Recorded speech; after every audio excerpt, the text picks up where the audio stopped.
محمود غزنوی کا زمانہ تھا. حضرت ابو نور علیہ رحمہ نے لکھا ہے، فرماتے ہیں محمود غزنوی کا دور تھا تو محمود کے پاس نا ایک آدمی اپنا مقدمہ لے کے آ گیا. اس نے کہا بادشاہ میرا کیس بڑا نرالا ہے. بادشاہ سلامت نے کہا وہ کس طرح؟ کہنے لگا یہ میرے پاس ایک تھیلی ہے، میں نہ سفر پہ جانے لگا تو یہ تھیلی پوری ہیروں کی بھری ہوئی تھی.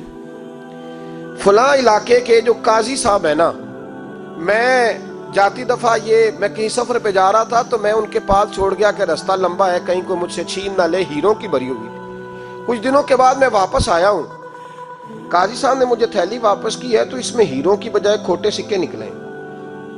اب میں نے قاضی صاحب سے کہا ہے تو قاضی صاحب تو میرے گریبان تک آتے ہیں، وہ کہتے ہیں بتا کہیں سے پھٹی ہے، کھلی ہے، وہ جس طرح ٹانکے لگا کے تو نے سی تھی اسی طرح لگے ہوئے ہیں کہ نہیں؟ تو حضور لگے بھی بالکل اسی طرح ہے، نہ پھٹی ہے نہ کھلی ہے. اب میں لٹ گیا ہوں، میری کل عمر کی کمائی ضائع ہو گئی، کھوٹے سکے کہاں اور ہیرے کہاں؟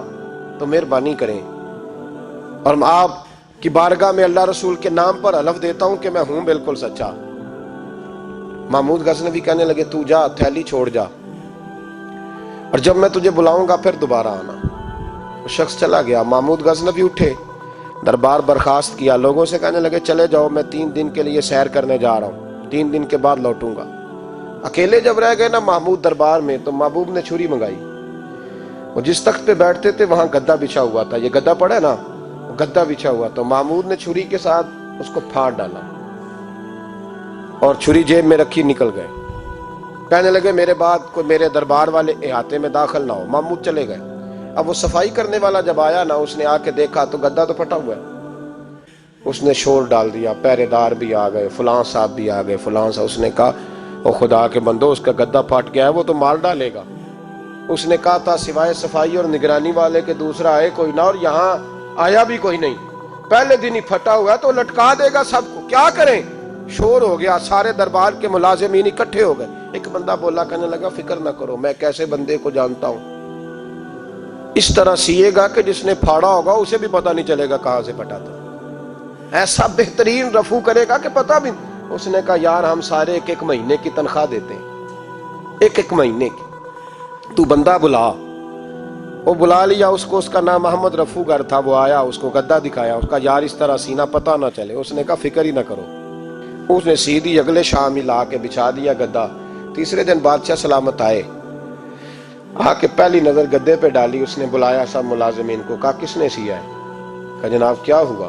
کہا یہ پھٹا ہوا تھا. کس نے؟ کہا نہیں پھٹا ہی نہیں. وہ کہنے لگے بنو بت، میں خود پھاڑ کے گیا تھا. تو بتاؤ صحیح سیا کس نے ہے؟ کہا جناب آپ پھاڑ کے گئے تھے تو بتایا کیوں نہیں؟ فرمانے لگے اسی لیے تو بتایا نہیں تھا کہ تم خود تحقیق کر لو.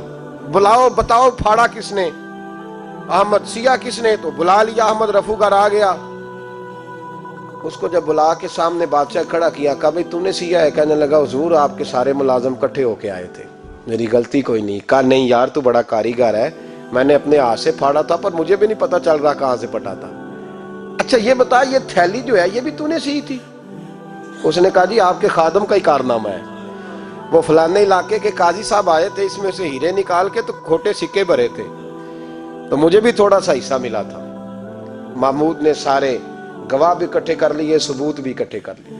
پھر قاضی کو بلایا. محمود غزنوی نے کہا قاضی صاحب آپ سے غلطی ہو گئی، غریب آدمی تھا، وہ لوٹ گیا ہے، اس نے تو بڑی مشکل سے کچھ ہیرے جمع کیے تھے اور اس کی کل کائنات تھی، تو آپ اس کا مال اسے دے دیں، بات ختم. قاضی صاحب کہنے لگے آپ مجھ پہ الزام لگا رہے ہیں، سوال ہی نہیں پیدا ہوتا. آپ میری داڑھی دیکھیں، آپ میرا اعزاز دیکھیں، دنیا جانتی ہے. میں اس کہا قاضی صاحب انسان بھول ہی جاتا ہے، بندہ بھول جاتا ہے، غلطی ہوگی، مال نے. کہا نہیں سب. کہا میں تنہائی میں پوچھ رہا ہوں، میں اس وقت پوچھ رہا ہوں جب دوسرا موجود کوئی نہیں. آج توبہ کر لے، میں کچھ نہیں کہوں گا، تو میری زبان پہ اعتبار کر، تجھے پتہ ہے میں جو کہتا ہوں اس پہ عمل بھی کرتا ہوں، باز آ جا. پر قاضی نے کہا نہیں میری غلطی کوئی نہیں. محمود نے پھر بڑے دربار میں بلا لیا، مجمع عام میں. مہلت کے دنوں میں جو توبہ کر لے وہ بچ جاتے ہیں، لیکن لوگ رسوائیوں کے دنوں میں پھر واپس لوٹتے ہیں اگلا گھر دیکھ کے، پھر حالات اور طرح کے ہو چکے ہوتے ہیں. جب بھرے دربار میں قاضی کو بلایا، بھائی تو مانتا ہے کہ نہیں؟ اس نے کہا نہیں. تو کہا بلاؤ احمد رفو گر کو. جب وہ احمد رفو گر آیا تو بوڑھے قاضی کی ٹانگیں کانپنے لگی، جملے ٹوٹنے لگے. لفظ زمین پر گرنے لگے، بات صحیح نہیں ہوتی، زبان لڑکھڑانے لگی۔ محمود کہنے لگے قاضی میں نے تجھے کہا تھا وہاں مان جا بات، اب بھرے دربار میں بول۔